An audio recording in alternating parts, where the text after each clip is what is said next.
Ils ont été plus de 4 cependant à entreprendre la reconquête de la Kabylie, ou plus exactement le contrôle de ses grands axes routiers. La fermeture de l'unique porte de la localité de Fort-National, entièrement ceinturée de murailles, suffit à peine à ralentir la progression des forces gouvernementales. Quelques kilomètres avant la ville, un accrochage devait faire 2 morts, au moins. Mais les portes furent ouvertes sans combat, devant une population silencieuse.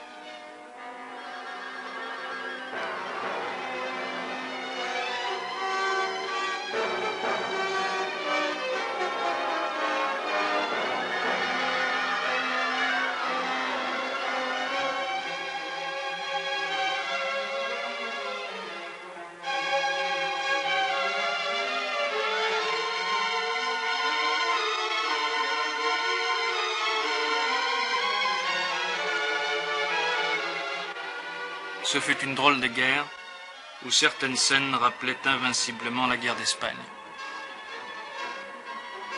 Depuis Fort-National, la progression devait se poursuivre sur la route principale qui traverse la Kabylie, de part en part, sans qu'un seul coup de feu soit tiré. Les rebelles attendaient leur heure.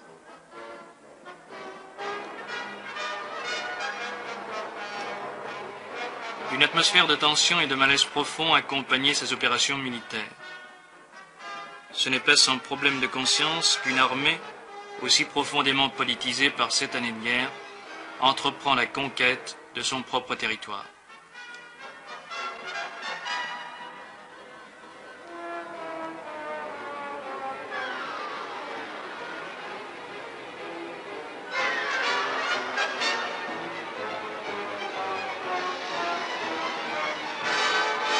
La capitale des rebelles.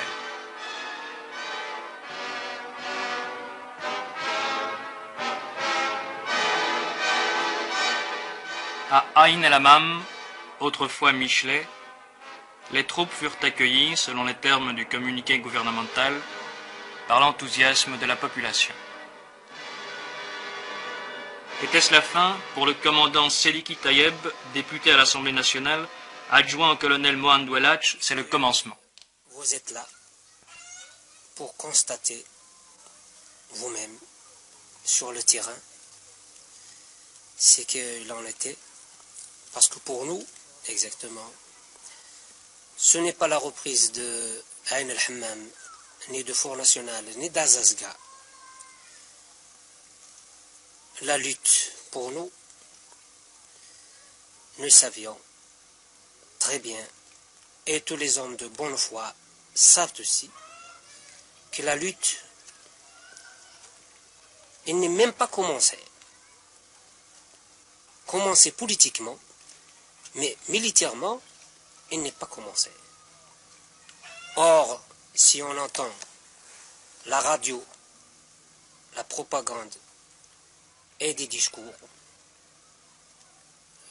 il n'y aurait même pas de ce mouvement, de ce soulèvement, il n'y aurait même pas de mécontentement parce que tout va bien, depuis toujours. C'est le paradis, c'est le miracle.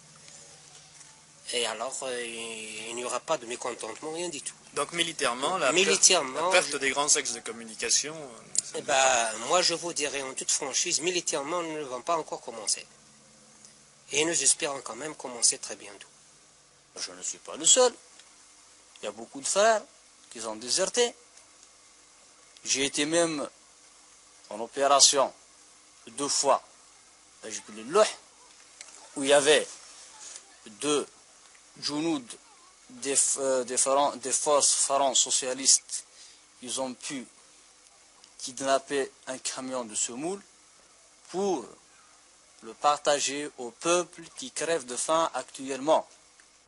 Ce déserteur s'est réfugié dans la montagne, où les rebelles du front des forces socialistes tiennent toujours le maquis. Ces images tournées dans la clandestinité il y a quelques jours seulement, après la chute de Michelet, ne permettent pas de croire à une issue rapide du conflit.